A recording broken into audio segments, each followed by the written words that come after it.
Hi, young farmers in the room and watching from home. My name is Kate Woods. I am a farmer at Stone Barns. We're lucky today to host Connor Stedman, lead designer of Appleseed Permaculture. Connor will be presenting his workshop, Carbon Farming, Science and Practice. If you have questions for Connor during the workshop, I'll ask that you come up to the front and speak into the microphone so we can record you properly. And if you're ready, Connor, it's all you. Okay, thank you so much. Yeah. Great. That's Kate. Hello, everyone. Good morning. And good morning to the people who might be watching later. I think this is going to be streamed in the afternoon, so you'll be seeing a recording. But hello to you, wherever you are. I'm glad we all made it here, and there's probably people who maybe didn't make it here for some mishap or other, so we hope they get here soon.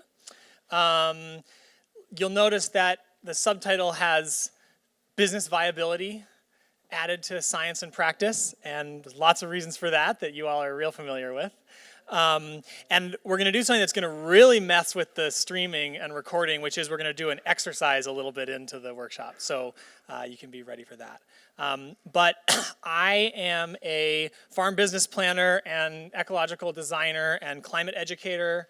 I live in Hatfield, Massachusetts, in the tobacco growing soils along the Connecticut River, and I work around the Northeast with my firm Appleseed and around the country and internationally with Terragenesis, and I also work with the Leadership for Sustainability program, which is a non-traditional master's program at University of Vermont. So what did Tom Waits say once? I want to tug on your sleeve about something.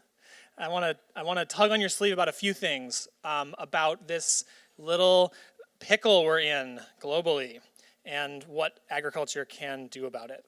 So just a few images of where we are in 2019. Yikes. We've made quite a mess, and not everyone has made the mess.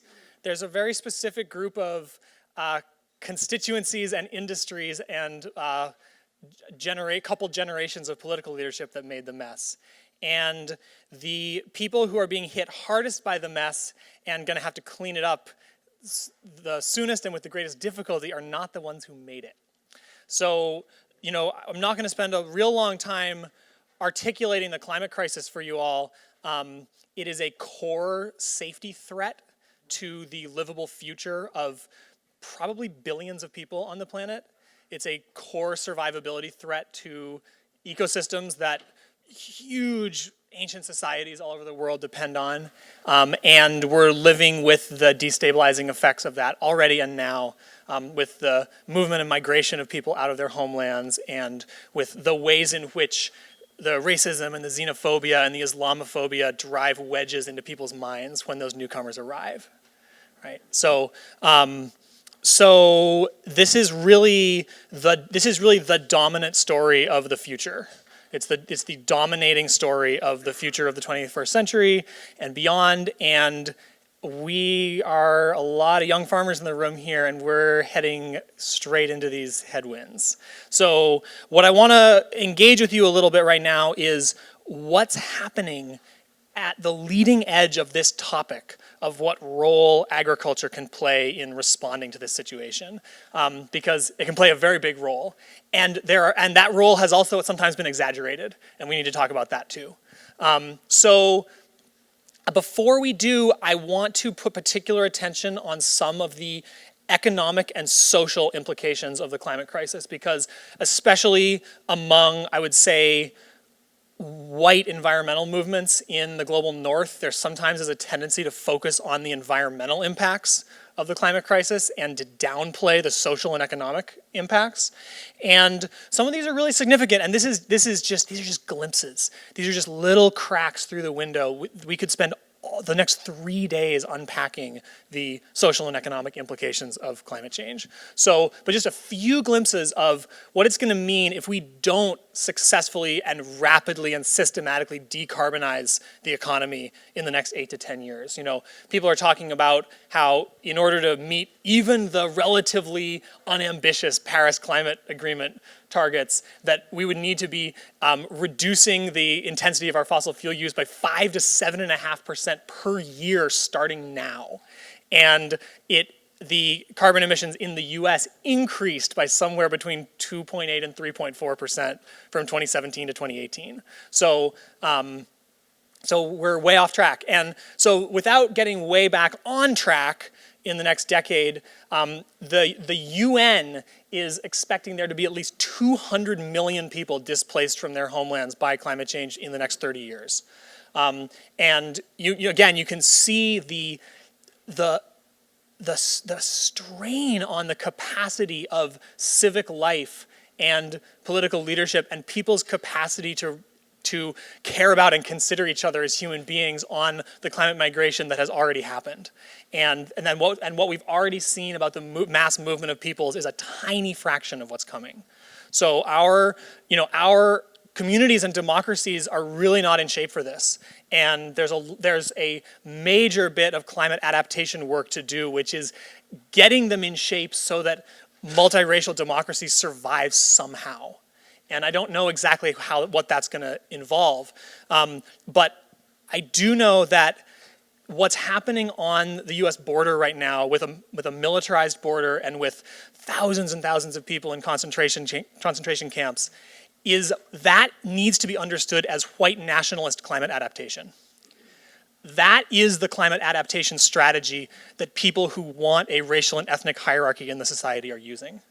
And it's very conscious, and there's even been a flip this year in the rhetoric of the white nationalist right, where they've moved from climate denialism to what Naomi Klein is calling climate barbarism, where it's like, great, let's accelerate the militarization of the border. Let's accelerate the racialization of immigration policy and many other things. So that's a big, big challenge we're facing, is the use of the impacts of climate change to further stratify the society. In addition, the way in which we meet our basic needs is going to get harder and harder in the next 30 years. So these are some of the projected price increases in staple crops between 2020 and 2050. So, and then this is in addition to inflation. So this is taking inflation into account. The price of wheat is expected to rise by 2/3 in the next 30 years, adjusted for inflation. The price of rice is expected to rise 80% in the next 30 years, adjusted for inflation. The price of corn is expected to rise 130% in the next 30 years, adjusted for inflation, because of the effects of climate change. Because of the effects of droughts, the effects of flooding, the impacts that we've been seeing in the Midwest and the Plains this year and in the last few years, and the acceleration of those things. Just to zoom out to a global scale, again, this is one tiny glimpse and there's so many more. By 2100, it's expected that there will be over 1 billion people in China alone who are affected by water scarcity. That's a lot of people, and that you could imagine the ripple effects nationally and internationally and on the remaining water resources that'll lead to. And the UN is projecting a minimum global economic losses of over $600 trillion by the end of the century. So I hope it's clear that when people say we can't afford to fix climate change, they're really not speaking in good faith.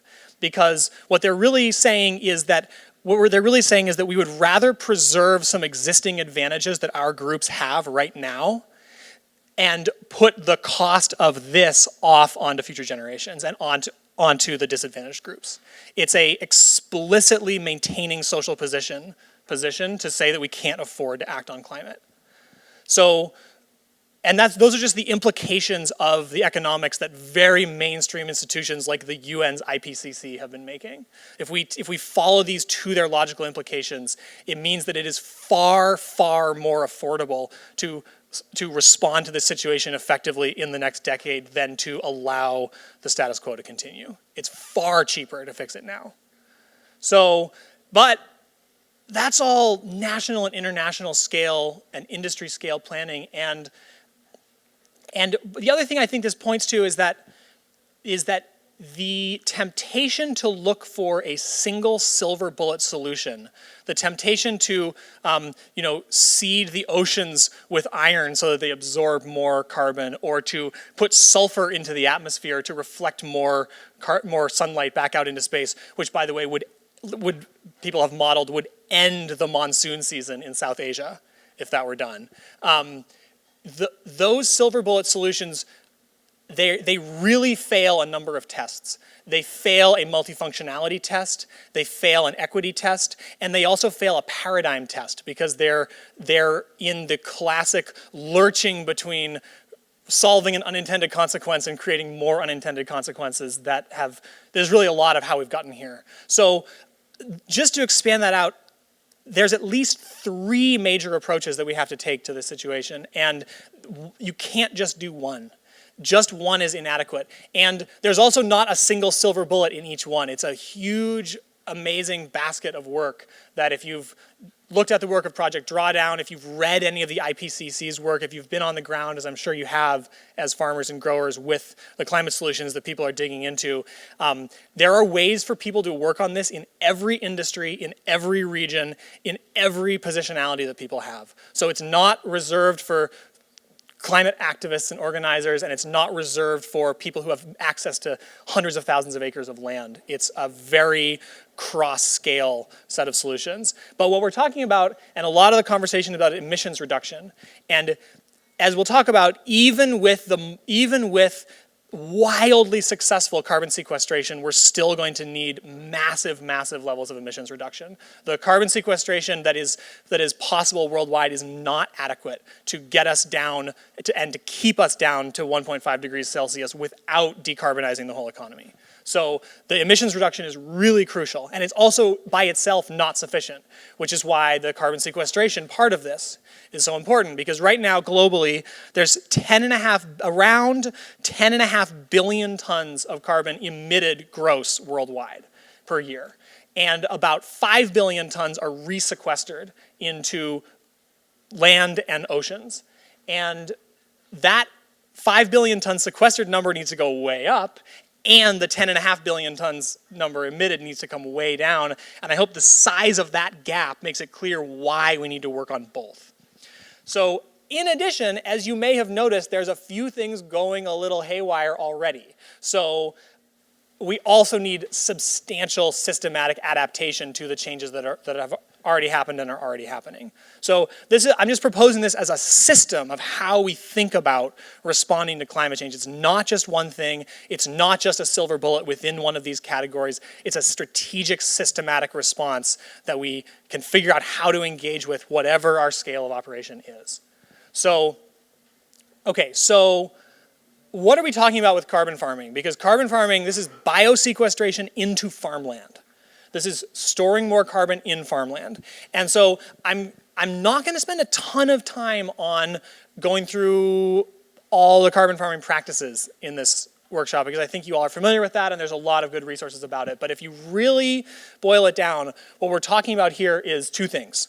We're talking about more topsoil and more trees. That's 95% of what this comes down to in terms of increasing that 5 billion tons a year sequestered number using farmland as one of the places where that carbon goes. Now there's other things around wetlands, there's other stuff here, but really primarily we're talking about more topsoil and more trees. So that sounds great, and there's a lot of good reasons why farmers and farm industries would want to have more topsoil and more trees. So these are some of the, I'm going to propose that these are some of the activating forces. These are some of the deep underlying motivations why someone would even consider this. So there is what we'll call additionality for the resource base. And it's through the carbon storage, but it's also through all the other ecosystem services and benefits that more topsoil and more trees produces. So this is the idea of net positive agriculture, so that we're not just slowing down the degradation of something, but we're actually actively restoring it. That has concrete value to producers. It has concrete value to watersheds, water quality, and many other things. There are co-benefits for a farm and for a production land base from more topsoil and more trees. There is significant, including one of those co-benefits being significant effective adaptation to and resilience to weather extremes, and climate shocks. And we'll talk a little more about some of that. There also is the possibility of market differentiation. So for instance, as we're talking about, as we will talk a little more about, there's a big thorny knot happening right now in the discourse and in people's consideration of how to live and how the economy should work around animal agriculture. There's a big thorny thing going on right now around animal agriculture. And there are some ways of doing animal agriculture that significantly resolve that thorny knot. So that's a market differentiator, to be able to tell those stories effectively about what is the additionality that's being produced for the community and how is that made visible and how is that story told.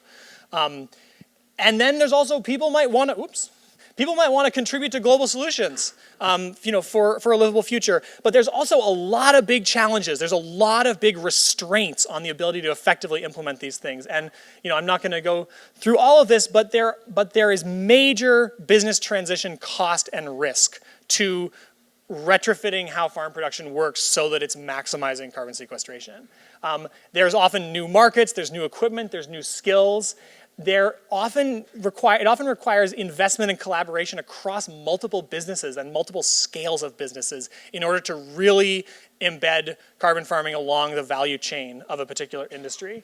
And there's very few incentives and support structures for doing any of this. So these are just summarized and synthesized from many, many on-the-ground conversations with people all across North America about, well, yes, but here's why I can't do that. Well, yes, but here's why I can't invest in carbon farming beyond a certain point. And so we need some reconciling forces. We need some forces that are not just a logjam between what the benefits are and what the challenges are. We need some kind of design thinking, some kind of strategic thinking within the particulars of a farm, the particulars of a place, the particulars of an industry. And what I want to spend the bulk of our time today doing is sharing a few of those stories of what's happening on the leading edge of the industry. So I just want you to think for a moment here, do a quick little weakest link analysis from holistic management. And that is, see in your mind for a moment the extent of the systems on your farm or your food business that you personally manage. It's under your personal direct management, or you can influence it through making invitations to people and collaborating with them. So what is your whole under management? Just see it in your mind for a moment. See it as a living system. Animals, equipment, land, fencing, decisions about farm management. What do you think the weakest link is for you in your current ability to develop industry-leading carbon farming systems on your farm? What's the biggest roadblock? What's the greatest challenge that would have to be overcome? See if you can just synthesize that into, that's really where the weak link is.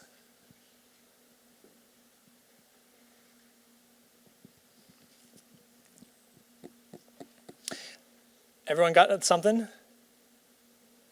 The challenge might be sorting through which one is the weakest sometimes. Okay, so now, businesses can't focus on just one thing. So there's some percentage of your business energy, maybe it's zero some days, maybe it's zero some years, but there's some percentage of your energy that's proactive. It's working on business development, not just delivery. So if you were to focus, and this is just a thought experiment, if you were to focus all of your available proactive land management and business development energy on that weakest link, what would you do next? What would you take on? See if you can just catch a glimpse around the corner of what that would be. Because this is really one of the brilliant insights of holistic management here, is that if you're not managing at the weakest link, there's a weaker link somewhere that you're ignoring. So does anyone have a glimpse of if you were to focus all your energy on what your weakest link might be towards leading your industry in carbon farming, what would you have to tackle? Who's got something? I'll say it into the mics for the people in the back.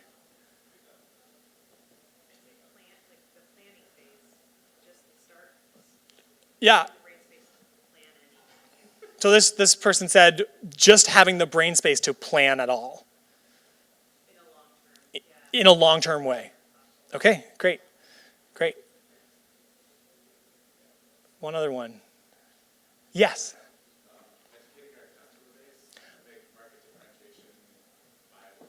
Okay. Yep. So this person said educating our customer base, and I might expand that into the idea of like developing a customer base who would recognize the market differentiation that's being offered. Yep. Okay. Yes.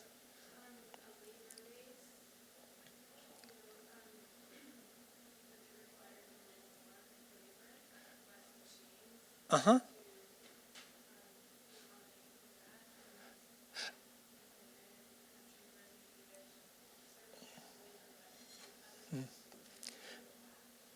So this person was saying that given that more topsoil and more trees might mean more labor required, that there might actually be a need to figure out how to get the help to do what would be required. Yeah. Okay. It's great. So this is just a little. It's a little instance of a farm business strategic process and series of questions that answering them effectively can help you figure out where to move and can help you figure out those reconciling forces out of those log jams. So more on that to come. So I'm going to present 3 premises here about carbon farming in 2020 and beyond. Now, these aren't finished fact. This isn't the truth. This is my best current thinking from working in this field and working at the leading edge of the industry for many years. It's synthesized from watching a lot of science happen, watching a lot of practice happen on the ground, being part of a lot of conversations. It's not a finished product. So what I want to encourage you to do is not take what I'm about to say as gospel. Go test it through your lived experience in your place and your markets and your industry. And also don't just throw it out because it annoys you. Go test it. Go see if this might be true and see if you can improve on these premises and come up with one that's even more matched to our situation. But I think what's true is the following 3 things. So one of them is that carbon farming can indeed play a major role in solving the climate emergency, but it is not a silver bullet, and it is not going to be a silver bullet, and I'll show you why. So some of the most important research on carbon sequestration into terrestrial ecosystems is being done out of Ohio State University by Dr. Lal and Ratan Lal and other colleagues. And so there's a very significant paper that came out last year that was the synthesis of some work that in the book Carbon Sequestration in Terrestrial Ecosystems that identified what Ratan called the global technical potential of carbon sequestration in agricultural land. They also looked at forest land. They looked at a lot of other categories. But what this group of folks means by global technical potential is that if there was 100% reasonably feasible adoption of existing conservation practices and simple agroforestry systems worldwide. So it's not assuming 100% adoption by regions that are totally torn apart by war. It's not assuming 100% adoption of the unproven industry-leading systems that might produce much higher effects. It's just what we currently know how to do really confidently. Between 40 and 110 billion tons of carbon could be stored in farmland worldwide, which translates to somewhere between 23 and 50 parts per million equivalent reduction. So that would get us down to between, if we take an average of 37 parts per million, that would get us down to around 380 through sequestration into farmland alone, through this global technical potential idea. That's pretty good. That's pretty good. Now, another way to look at this is that agriculture right now is responsible for about 9% of US emissions. So agriculture is actually contributing to the problem significantly. US agriculture is responsible for more than 1% of all global emissions. So with widespread adoption of existing conservation practices, simple agroforestry systems in the US, farming could go from a net carbon emitter, a little more than 200 million tons of carbon a year, to a net carbon sink, a little more than 100 million tons of carbon sequestered per year. That's from the Lehner and Rosenberg paper 2 years ago. Now, the other thing is that's clear from looking at the methodologies of the Lal paper is that the adoption of very high carbon sequestering land use practices, actually effective afforestation, not just planting of random tree species from anywhere in the world somewhere and expecting them to live, but effective locally appropriate afforestation, perennial industrial crops, which especially those that have a life cycle replacement of fossil fuel products, multi-strata agroforestry, so intensive tree-based systems, some of the highest carbon storing systems out there. That could improve global technical potential significantly beyond those numbers. However, the plan for climate change cannot depend on 100% adoption of anything. That's not a real plan because there's huge factors of reality that are not being taken into account there. So this can play a big role in getting down to 350 parts per million and below, but it is not a silver bullet, and it's very unlikely to be able to do it by itself without all the rest of the economy coming along. Okay, the second premise, and this is more this kind of like, oh, bad news, I hate to say it, but the second premise is that carbon markets cannot widely support farm viability yet. We're not there. We're not even a year or two away from being there. It's quite a bit farther out from that. And I'm going to use the example of the widely publicized Indigo Ag offering as a way to understand why this is. So Indigo Ag is a Boston-based startup. They had a huge article in the Washington Post a few months ago talking about sequestering 1 trillion tons of carbon worldwide. Without getting into whether that math makes sense or not, the details of their carbon market offering are really important to dig into and understand. So it's a voluntary market like all the current carbon markets are. In agriculture, at least, there are compulsory carbon markets in California and other places that have cap and trade systems in certain industries. But this is a voluntary market. It is available only to commodity crop producers at a 300-acre minimum. So right there, that's really important to understand. It's only annual commodity crops, 300-acre minimum to participate. So that's large parts of the country and large numbers of producers that don't actually have access to this market. And they're offering $15 a ton for verified carbon storage. So that sounds great. However, there's a few things that point to why we have so far to go on this. So one of them is that $15 a ton is only a small improvement over what was already available on voluntary carbon markets for large commodity crop producers to store carbon in their soils. And it only supports improved annual production methods. The use of cover cropping, the use of crop rotations, fallow periods, things like that, which are the least effective carbon farming practices per acre. Now, they have the highest adoptability for commodity producers, and you can see why the offering was made like that, because it's the shortest distance to travel to people actually using the market.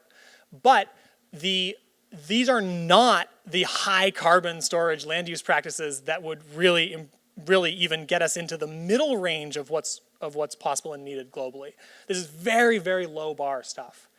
And the other thing is that these, to put a number on it, these improved annual practices, what we're talking about on average is around 1/5 to 1/3 of a ton of carbon stored per acre per year through improved annual production methods. Now, I think you can do the math to see why $15 a ton times 0.2 to 0.3 tons per acre per year doesn't actually support the viability in a meaningful way of even those commodity producers who can participate. It totally pales in comparison to other factors on their balance sheet and in their profit and loss statements. So these are very, very marginal offerings that we're talking about. And in industry systems, like absolutely best in industry, intensive integrated cover cropping systems might be getting 1 ton per acre per year that can be measured and verified. But again, that's $15 per acre per year in the current markets. Oh, and by the way, the IMF's estimate of the carbon pricing that would be needed to bring climate change down to 1.5 degrees Celsius through markets alone is somewhere between $300 and $1,000 a ton is the carbon tax and market system that would be required. That's the price of carbon that would be needed to get down to 350 parts per million through markets alone. So we are way the heck off from these carbon markets actually supporting farmers. And I'm sorry to give you, put such a hand grenade on the dance floor around this, but it's not there yet. And it's going to be worth getting there, and it's going to take a lot of work in the next 5 to 10 to 15 years to get there, and it's going to take large institutions and industries and philanthropy being willing to pay a lot more for carbon. Not just small improvements, that $15 a ton, like order of magnitude level increases in how we value it, because this is basically the true social cost of carbon. The true social cost of carbon is in the hundreds to maybe even $1,000 per ton. And the highest that the Obama administration ever valued the social cost of carbon internally was about $42 a ton. So there you go.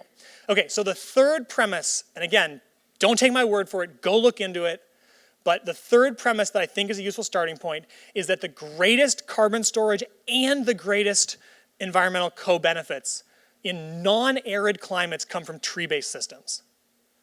So this is really important. In arid climates, that's not true because of the below-ground competition for water between trees. But in humid or semi-humid climates, the amount of carbon that can be stored per acre through tree-based agriculture is far more than the amount of carbon that can be stored without trees. And that's really important to understand, and it presents some challenges for getting to those numbers that we need to get to. So here's data from Project Drawdown, estimating the tons per hectare in this case that can be stored in the lifetime of the improved practices until sequestration saturation, which we'll talk about. So tons per hectare on the x-axis, different practices on the y-axis, and they're organized by their approximate type of carbon farming system. So the tree-based practices are all at the top in terms of their lifetime additionality of carbon stored. So now, the practices at the bottom of improved annual production, improved grazing, they have much wider adoptability. Their adoptability is much higher over much larger acreages. So you have to multiply those two things together to get the overall total potential. Okay, but I want to just give you an image of what this looks like in terms of the conversation about grazing systems and emissions and sequestration through grazing. So the bulk of global research, and there's a large literature on this going back decades, is that you're usually averaging between 0.3 and 0.5 tons of carbon stored per acre per year through improved grazing practices. That's not that much. Now, a handful of studies, including the widely passed around study by Richard Teague, including some of the research of the Savory Institute, a handful of studies have shown much higher sequestration rates in the 1 to 1.8 tons of carbon per acre per year range through intensive, adaptive, holistic grazing. So that's more. There are experimental design challenges to effectively studying more complex grazing systems. And that's one of the reasons why there's much less research out there on how the kind of really industry-leading grazing systems work. I don't think these results are impossible. I don't think these results are such an outlier that they can't be replicated anywhere else. But they may represent ideal site conditions and ideal management and manager conditions. And it's not clear that they're consistently achievable by all managers. And that's a really important point, because it might be great if you can be one of the best grazers out there, you might be able to get numbers like that, and you might be able to support your farm in a lot of different ways by doing that. But from a planning and policy point of view, I'm not sure that we can confidently expect that level of storage from grazing. It hasn't been demonstrated yet. Also, you have to offset all these numbers by about 0.2 tons of carbon equivalent per acre per year because of the methane emissions of ruminants. So it's just a math equation. Now, let me just give you a glimpse of what a pasture to silvopasture conversion looks like in terms of these same numbers. So a pasture to silvopasture conversion, where you're adding shade and fodder trees to existing pastures, not animals in the woods. That's not a carbon farming practice. It's a good practice, but it's not a carbon farming practice. Adding trees to pastures effectively managed correctly, all the correct agronomy and silviculture of those trees, you get up to 2 to 2.5 tons of carbon per acre per year. And you continue to store carbon above ground in the trees longer than the soil saturation period.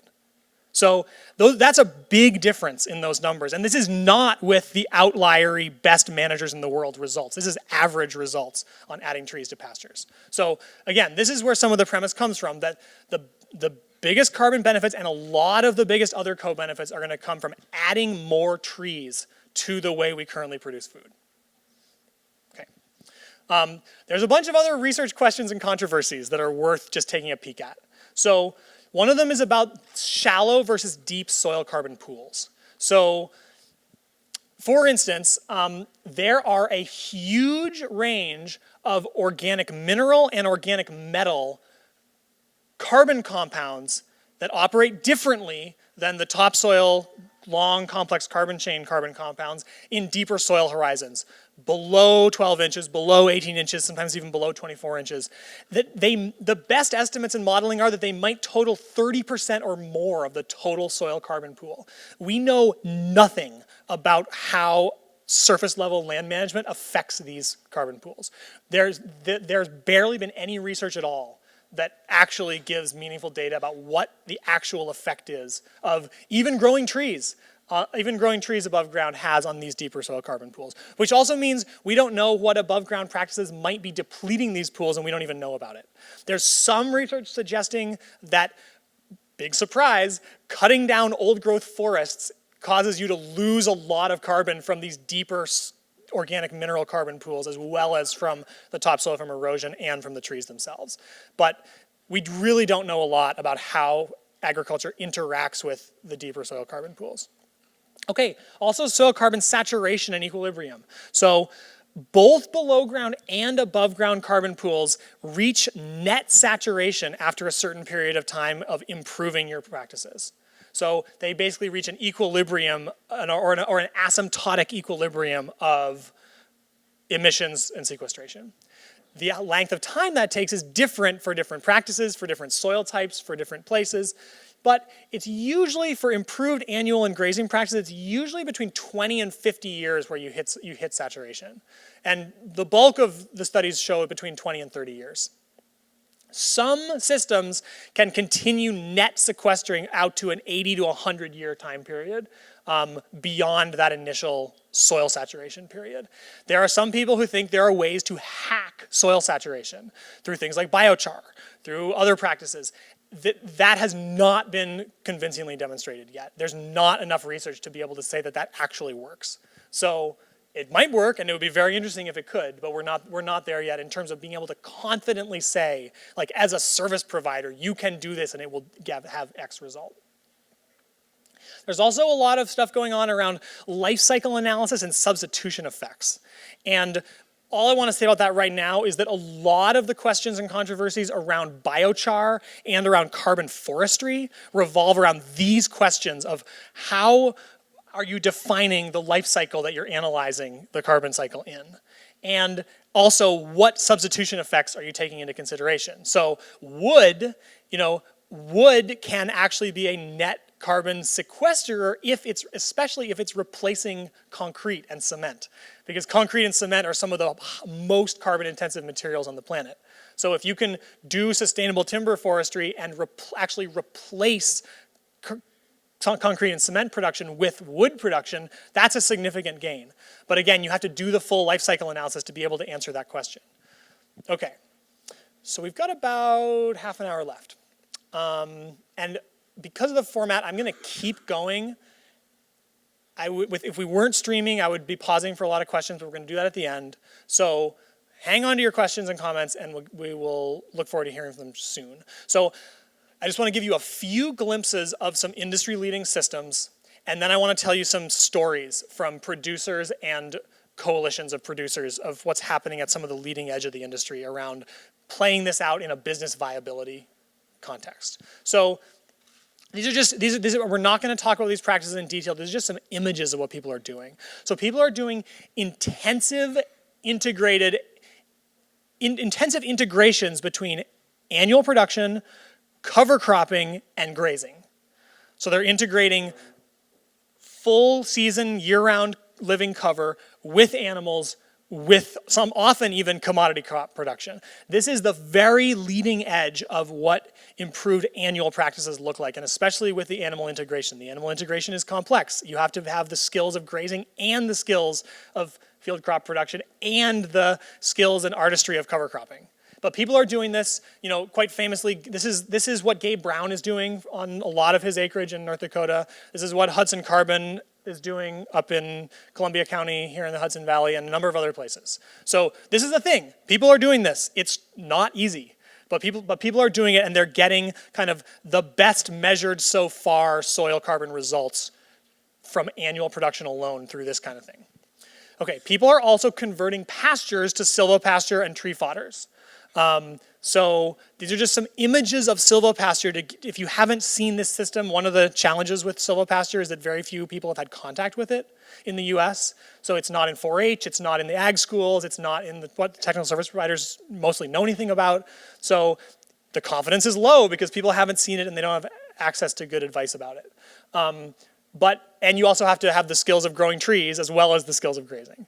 But these are some silvopasture systems. These are some other interesting silvopasture systems: fodder banks, intensive tree fodder production.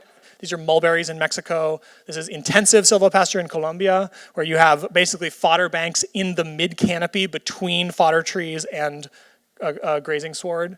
This is orchard grazing in Mississippi in a pecan orchard, in a very mature standard rootstock pecan orchard with cows. And that's vineyard grazing, vitipasture, which has a bunch of benefits for the grapes as well as for the carbon. So one of my current working theories is that silvopasture and tree fodders are one of the most important carbon farming systems for humid climates, and specifically for cold, humid climates. Because in the tropics, you have all these staple tree crops that produce starches and fats and proteins, and we have hardly any in cold climates. But we do have fodder trees, and we do have the benefits of shade for our livestock systems. Okay, people are also working on expanding riparian buffers, so expanding the perennialization of waterways, which has big benefits for flooding mitigation for the farm and also for nutrient mitigation for the river, through perennial crops. So this is agriculturally productive riparian buffers. And what these crops are can be different in every region, but in the Northeast, people are working on elderberries, people are working on pawpaws, people are working on certain nut crops, people are working on biomass energy crops, a bunch of other things. This is not going to be the main driver of your profitability, but it might make it possible to expand your buffer strip from 10 feet to 100 feet, and that might make a difference for your farm in the next big flood. So this is part of it. Also plays a big role in insect and bird habitat in these corridors, which is important for keeping the whole web of life alive, given that it's currently collapsing. So we could have a whole other conversation about the insect apocalypse, which I'd love to have, but we're not going to have it right now.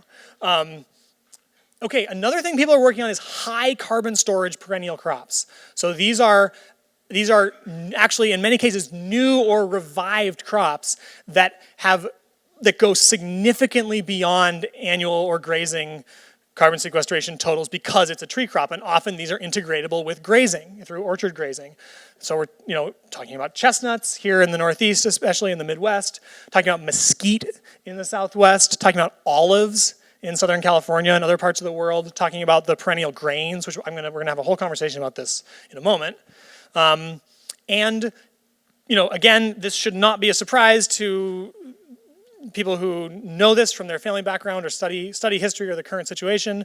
But when indigenous people have the ability to hold and manage their own homelands, not only is that the correct thing to do politically and socially and for repairing some of the effects of colonialism, but it also is some of the most carbon sequestering forms of food producing land use in the world. And there's lots of reasons for that. You can look into it. But these are just some images of what some of this indigenous land management looks like, from very, very arid systems in the Great Basin to the date palm oases in the Mojave Desert and all across North Africa, to the Swidden agriculture in the tropics, which gets a bad name because of modern extraction, but actually goes back 40 to 50,000 years. and is where a lot of the biodiversity of the tropics has been shaped by, and then management of oak forests, multi-strata management of oak forests and fruit and nut and game producing landscapes in cold climates in North America. So just images, again, images. These specific examples may or may not be the thing wherever you are. And the point is that it's for the indigenous people to decide and figure out, not for most of us. But this is actually a studied phenomenon that carbon stocks go significantly up when Native people get their land back. So, okay, so one of these reconciling forces might be ways to monetize and improve your business viability through systematically transitioning to carbon farming. And here are just some ideas about how that might work. So it might work through the co-benefits being worth it alone. Most of the time, from what I've seen, that's not the case. But in some cases it is. It might be through market differentiation, maybe including certifications, although there's a lot of issues with that. It might be through new crops and products that other people don't have or that a whole region could develop. It might be through investment in a supply chain, investment in a supply system. Actually the cosmetics and body care industry has been really leading on that in the last few years, much more so than the food industry so far. It might be through payment for practices. So EQIP is a great start and also really hard to access and totally underfunded. And so one of the tensions in the conversation right now is like, do we work with NRCS at all? And there's a lot of reason to think that yes, we should. And there's also a lot of reason to think that we shouldn't expect NRCS to solve this for us until their mission is changed so that they're actually explicitly working on climate adaptation and mitigation as part of the purpose of the agency. And there's also the possibility of payment for environmental services, which again, as I said, is largely in its infancy, although there's some interesting things around water quality and pollination services that we could look more into. So the point of all of this is that there's a paradigm out there, and you can see it in NRCS, you can see it in a lot of agriculture, a paradigm of what you could think of as best practices. The idea that there's certain things that are always the best things to do, and you replicate them and duplicate them from site to site and business to business. And there's some places where you can kind of do that, like central Kansas. There's this 100 acres is relatively similar to this next 100 acres. But in most of the country in the world, you have a much more diversified and complicated farm landscape than that. And so I want to emphasize the role of uniqueness in this conversation, the uniqueness of your farm business, the uniqueness of your farm land, and the uniqueness of the markets that you're working to access, and also of you as a farmer. That's where you're going to find a strategic direction for how to engage with any of these things more than me telling you, payment for practices is the thing to focus on. You have to go through a strategic thought process about how to make these transitions because right now the public sector is not paying for it. And you might say, well, why should we do the work when the public sector hasn't gotten its act together? And I agree. But also it would be nice to have a livable planet in a couple decades. So we can exercise personal agency within this situation, and that personal agency requires strategic thinking to actually go somewhere. So, with all that said, in our last bit of time, I want to give you some stories from what's happening at the edge of the industry. Many of you might know some of the people in these stories, you might have been to some of these sites, you might know a lot more about it than I do. But these are some things I've seen that are happening in very different markets and geographies, very different farming industries, that I think point to some important things about how this carbon farming transition is going to happen.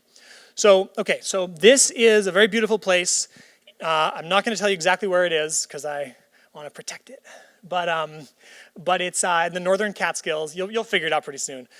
It's in the northern Catskills in some of the tributary waters of the Mohawk River, and this is Dharma Farm and Maple Hill Creamery. So some of you have probably eaten their products. Maybe you've even been there. Talked to Phyllis. So this is a very interesting farm and a very interesting business. So as a lot of you may know, 2/3 of dairies in the U.S. have gone out of business in the last 50 years.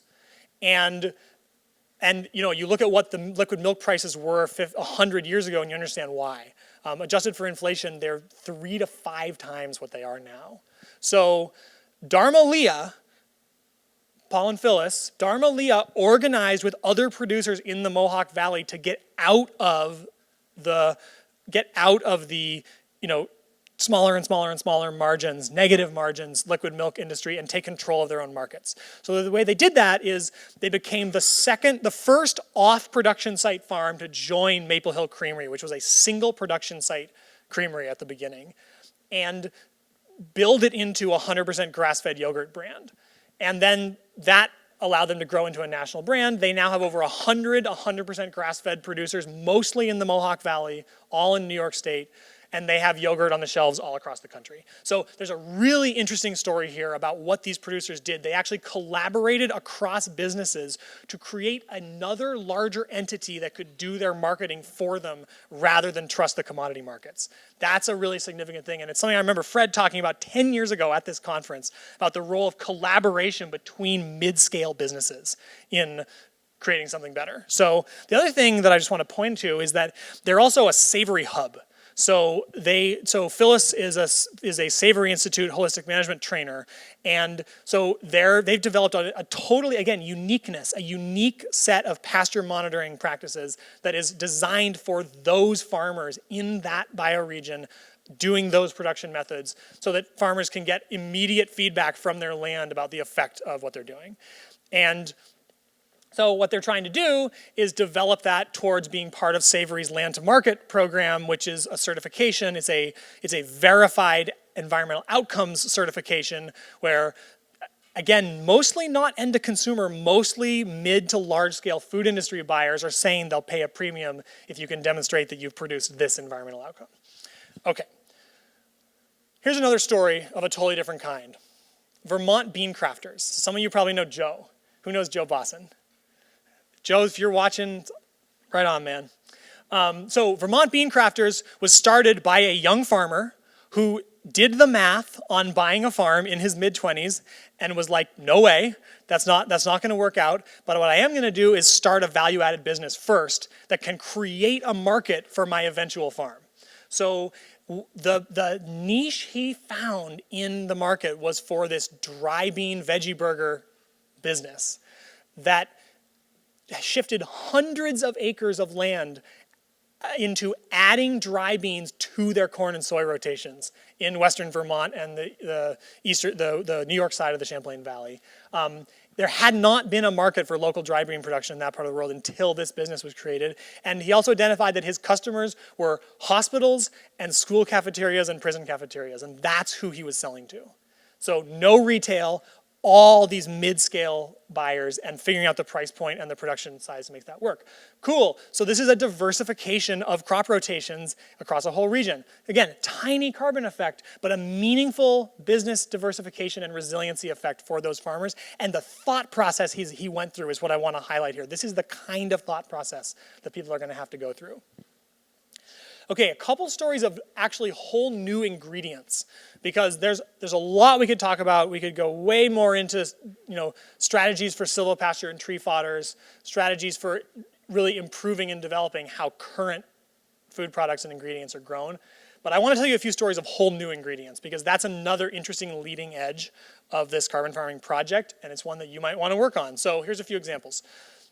Kernza, right? So this is the perennial wheat that was developed by the Land Institute. Some people have probably had Patagonia's long root ale. There's also breakfast cereal products that they've released. There's some baking products that they've released. So it's starting to trickle out into the market. There's a couple things to know about Kernza that are good to hold in mind. So, and one little, people probably know all about this, but if not, I have an announcement at the end. So, okay, so Kernza is a fully perennial wheat. It's a cross between wheat and intermediate wheatgrass, and it's been selected for yield and production characteristics over the last 30 plus years. Some of them are also partially hybridized with annual wheat, like I said. There are 1,200 total acres of Kernza production in the US right now. That's not a lot. It's really not a lot. It's actually more than the acreage in chestnut production currently, interestingly. The seeding costs and input costs are significantly lower than for annual wheat because you don't have to replant it every year, and there's no cultivation. However, and there's also a price premium over organic annual wheat. However, yields are half to a quarter of annual wheat. So that means there's profitability challenges, and that means you have to do a whole other look at the enterprise budget for this crop. It's also hard to get the seed currently, and it takes 2 years to yield. So it doesn't cash flow in as simple a way as annual wheat does.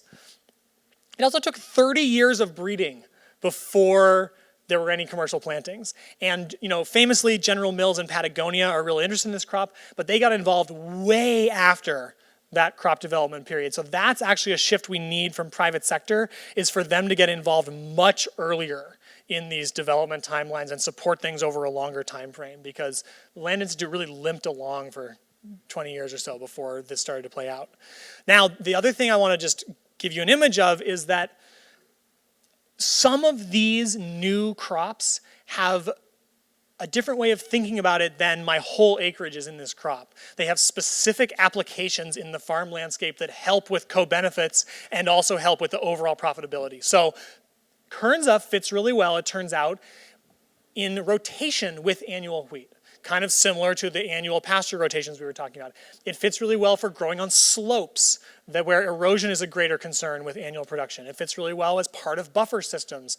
It fits really well to intercrop legume forages with it and graze it.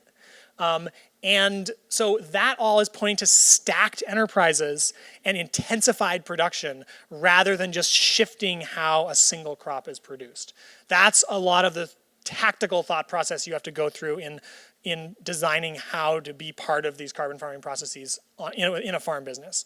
The announcement, which people probably already know, but if you don't, is that Washington State University is releasing open source perennial wheats in fall 2020.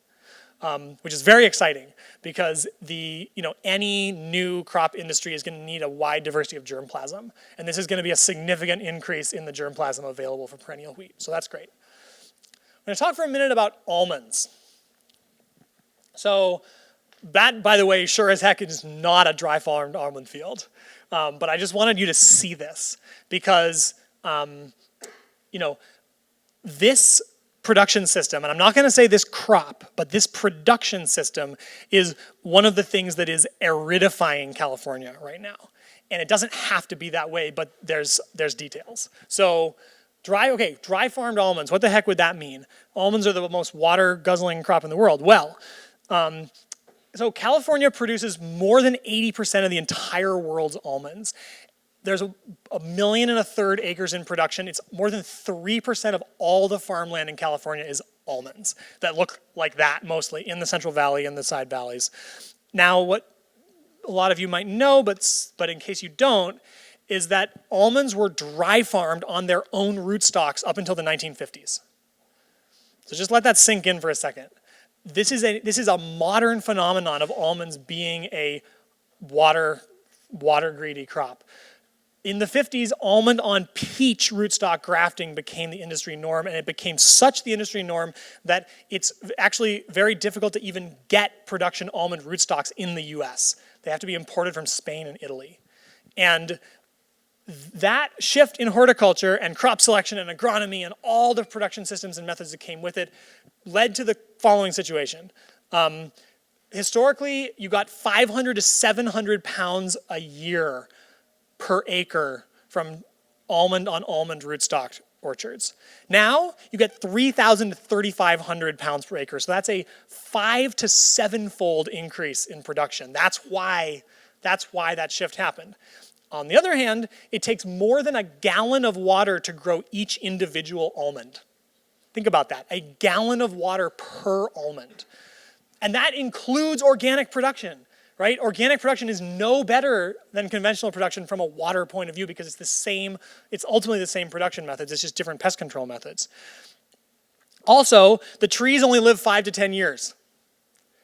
They only have a productive lifespan of 5 to 10 years, and often they're torn out in year 5 and replanted. So it's a hugely expensive, it's a hugely high cash cycle business model. It's high capital expenditure, it's high debt, it's really hard on the land. You get salt buildups from all of the water that comes out of the aquifers, all the irrigation. And it involves mass pesticide application, huge vulnerability to climate shocks. I mean, you know the story. with almond production. But I just wanted you to know that within the lifetime of some of the people in this room, this crop was produced completely differently and it didn't have any of these issues. But it wasn't maximizing the extraction out of the land. So people moved in a direction where they could. And I understand why, because of the markets. So the other thing is that almost all conventional almond orchards right now have under 2% soil organic matter. Now, the Central Valley of California used to be all marshland. It was all tule marshes that was dominated by elk herds, and incredible botany, incredible migratory bird diversity, incredible usages by indigenous people, and that was all channelized and drained to produce the deep soils of the Central Valley. So that's a carbon bomb that already went off, is the loss of carbon and methane out of the marshlands of the Central Valley. 1.3 million acres. So now here's the thing. Maybe we can do better than 500 to 700 pounds per acre on the more modern germplasms and the more modern production methods. We're not going to get to 3,000 pounds per acre. So again, there's a profitability challenge like with the Kernza. And again, part of the thought process is how do you diversify and intensify the production so that it's a component of an ecology of enterprises on a farm rather than a single crop. Okay, so some of that looks like changes in water and land management. It looks like actually storing, doing surface flood irrigation out of earthworks when the trees need it. It looks like stacking enterprises like doing silvopasture grazing in orchards. There are starting to be some producers, some in Southern California, some at the northern edge of the Central Valley, who are putting in some of these dry farm orchards, and they're almost all grazing under them as a way to intensify the land use. So again, just some images of what's happening and some of the real challenges, some of the real profitability challenges of bringing some of these new crops in. I also wanted to spend a moment on the work in the Northeast that I'm involved in, and some other people here probably are, around developing a chestnut industry in the Northeast. So the first question people ask is, are you talking about American chestnuts? And we're not talking about American chestnuts. American chestnuts are an amazing, wonderful tree. They have huge wildlife value. They have huge carbon sequestration value. They are not production genetics. They are not orchard production genetics. They are reforestation, letting the land going back to a different version of its wild state genetics. But the genetics we're talking about are Chinese chestnut genetics, which are, I am pretty confident in saying, this is the one staple tree crop that is almost right there in terms of market readiness in the Northeast. Hazels are way behind. People are excited about chestnuts and hazels together. They're in very different places in terms of their germplasm development and in terms of the production methods. Hazels work in the Midwest because of more heat during the growing season. In the Northeast, the amount of heat during the growing season in many places is actually going down right now because of climate change, because of more cloud cover during the summer. So, precipitation is increasing in this part of the world, and with it cloud cover, and so this is, I would say right now, the only staple tree crop that has a business case today, 2019, 2020 in the Northeast. But you notice how I didn't say Northeast chestnut production, I said Northeast chestnut industry development. Because the way nut industries have always worked is that it's primarily not single producer retail sales. It's cooperative businesses that do all of the packaging and sales and marketing out of one location. It's production facilities that buy from a geography. And that's very helpful because it means that you can there's fewer economy of scale issues with this kind of production. You can have a 1 acre orchard, you can have a 10 acre orchard, you could probably have 50 to 100 acres of these trees if you had the production facility that was ready to buy them. And that requires not only the equipment and the investment, but it requires the development of markets to buy these. And this is a gluten-free flour starch that grows on a tree, and it's delicious, and there's whole chestnut cuisines in large other parts of the world that the US is not super in touch with. So it's gonna require developing flour mixes, developing baking products, and even getting access to some of the domestic market, where right now the US grows under 5% of domestic demand for chestnuts. Mostly it's holiday demand around Thanksgiving and Christmas. It's almost all imported from Italy, and the quality is not very good. So this is a thing. This is a market opportunity, but it's going to require whole system industry development, not just planting trees. So I'm going to stop there and take a few questions. We could talk about this for a long time, obviously, but So far, these are the best books written about carbon farming. The Carbon Farming Solution by Eric Toensmeier, and then the work of Project Drawdown. Drawdown's a lovely book to bust people out of the idea that there's nothing we can do about climate change. And then the Carbon Farming Solution dives really deep into what the highest carbon storage strategies are and has a lot of focus on the tropics, which is very valuable because that's where a lot of the need is and a lot of the potential is. So we've got 7 minutes or so to take a few questions, and I'd love to hear from you all. So yes, and why don't you come up to the front and use the mic if you're up for it, or you can, if you'd rather stay there, you can say your question. I'll say it back.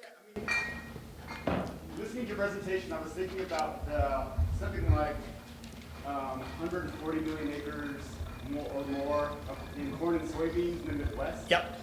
And we know that the practices like cover crops and diversification would help a lot. But what is the silvopasture sort of vision for the Corn Belt? Okay, great. So the question was, what's the silvopasture vision for the Corn Belt, 140 acres in corn and soy in the Midwest? So a couple things. So there's a line you can draw through the Midwest, somewhere in the transition between the oak savannas and the tallgrass prairie, where once you get west of that line, annual evaporation exceeds precipitation.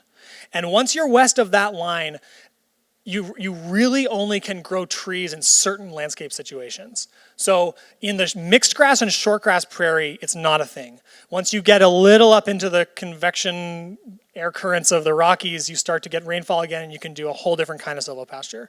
But so a lot of the corn and wheat growing country, it's not appropriate for trees. Once you get into the eastern part of the tallgrass prairie and the oak savanna belt, those were historically savannaed and forested landscapes, so you can grow trees. But the question is what to do with the corn and soy rotations. So there are always going to be landscape level diversities in soil type and moisture level and in the appropriateness of land for different forms of production and different markets. I don't see a way to do a really significant carbon farming transition without diversifying production in most parts of the country. So I think it's really a business design question for the ownership of that land is, do they want to stay in commodity markets or do they want to diversify? If they are willing to and want to diversify, there's all kinds of things that we can talk about. In that part of the world, it depends on where you are, but it might be more dairies, or in a lot of cases, it might be more grass-fed beef. So, Stone Barns, thank you. Stone Barns did a study that was actually very valuable the other year, where they looked at the fact that a large percentage, I think it was something between 1/3 and 1/2 of all grass-fed beef in the country was actually just going into the commodity beef production chain because it wasn't sufficiently possible to actually label and market it as grass-fed. So there's quite a bit of work to do on marketing grass-fed beef. And the grass-fed beef industry is shaky in a bunch of different ways, but I think a lot of that acreage, that's probably the most appropriate broadacre strategy. The other strategy I would say is that as climate shocks intensify, the value of trees on corn and soy land is going to increase. The value of windbreaks, the value of erosion buffering, and so the kind of full application of the tree-based NRCS conservation practices, I think, is another direction for that acreage that doesn't require a business diversification. But it does require a little bit of diversification of management. That workable? Yeah, okay.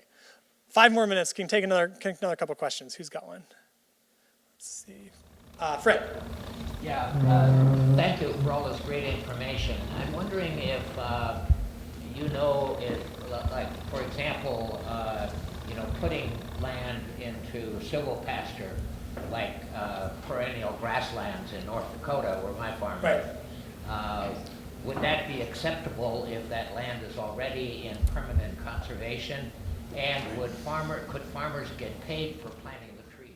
Okay, yes, very good question. So the question is, taking the example of permanent perennial pasture in North Dakota, does planting trees make sense? Does it work with incentive programs? And can you get paid for planting the trees? Again, it depends on the hydrology of your site and whether there's too much below ground competition in tree roots for trees to even make sense there. In a lot of North Dakota, trees wouldn't actually be workable on a site level. At least large acreages, you could do small irrigated orchards, but broad scale trees in the mixed grass and shortgrass prairie usually don't work. Then the question of can you access incentive programs for them? Well, so as many of you know, the NRCS EQIP money is distributed at the state level. It's a combination of federal and state money pools.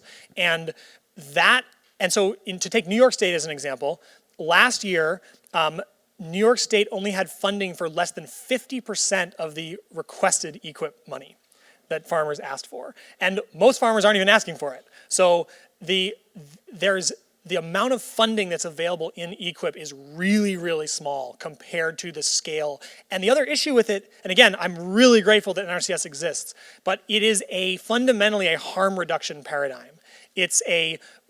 Generally, because the resources are so limited, you can only access them if you have what's called a demonstrated resource concern. In other words, if things are getting really messed up with your erosion, soil loss, with nutrient pollution, then you can get some conservation money to reduce the impact of those things, but generally not even fully fix them. So what there's not support for currently, and what it would be really great to have federal and state level support, and barring that, maybe philanthropic and private support for, is ceiling raising practices rather than just floor raising practices. So helping people go from everything's basically okay to I'm at the leading edge of the industry in terms of positive externalities, versus go from everything's falling apart to I'm basically okay. So that's what we don't really have any meaningful support for right now, is elevating beyond just best practices. I guess the follow-up question is there anything that everybody in this room could do to encourage our federal programs because of the impact on the future of Yep, totally. I think there's two things I can see that are they're not going to be politically easy, but they're relatively simple policy fixes. And there's whole conversations we could have about carbon farming policy that are beyond the scope of this. But two starting points would be one would be increasing the funding that NRCS is getting and fully funding it and beyond. The reach goal would be actually rewriting the mission of NRCS is to be about climate mitigation and climate adaptation. That would be really big, because then that would move down through the agency and affect what all the service providers are doing. We may not get there yet. The second thing would be to tie crop insurance payments to the use of conservation practices. And you could scale that, you could have different tiers, but there's relatively simple ways to include that, because there's already requirements for the accessing crop insurance. And the other thing would be to make it easier for diversified farms to access and use crop insurance, because right now it's very hard for most diversified farms to use that instrument at all. So those would be some very, very low bar starting points. But the other thing I'll say, good folks, is that there's a lot of energy in the world right now around tree planting as a climate change solution. There's a big, big thing going on around reforestation, afforestation, and New York State committing to planting 300 million trees to combat climate change, and that's all great. But the details of that matter tremendously, because for instance, you can see what's happened in the British Isles with monoculture tree plantations of North American species that aren't adapted to those sites and climates, and they actually have less than their natural lifespan, and they're vulnerable to wind throws, and they're just not appropriate for the land that they're on. And so you have to actually have a place-derived thought process about how to make reforestation or afforestation actually work for the long term and have its intended effect. And that is not going to be a replication of best practices situation. That's going to be a bioregional and locally based thought process. So that's really important as these tree planting schemes get more momentum, is to include a place-based thought process and a site-appropriate based thought process. I think we have time for one more, okay, one more. Evaluation. Thank you so much for your evaluations, and would love to have one more question if someone has one. Who's got something here? Yes. It's all men so far, but let's see what we got. Yes. I'm curious about, you talked a little bit about Kernza, and I'm curious about, you also mentioned mixing it with legumes as part of pasture management. What's the economics of that? Does it make sense as a crop, essentially, if you're not harvesting it for the grain or selling it to a bigger market? Well, so the question is, what's the economics of grazing Kernza, especially with the interplanted legumes forage strips? So generally, it's grazed and harvested. So there's a way to do an early graze, there's a way to do a late kind of stubble graze. So it's not during the bulk of the season when it's producing the seed, it's early on. And it's a, it's a way to be part of your perennial rotation in the beginning of the year. So it's very similar to grazing cover crops in that way, which you do on the shoulder seasons, not usually in the main part of the year. Yeah. All right. Well, why don't we give people a few minutes of focus to evaluate and reflect in these forums. Anything else you want to say, good facilitator over here, or MC? Yeah, please hop in. Great. Thanks, Kate. Yeah. Thanks so much, Connor. Next up on the live stream will be how to build a grassroots nonprofit farm with Jermaine Jenkins. So we'll see you back for that. Okay. Thank you very much, everyone. Great to be with you.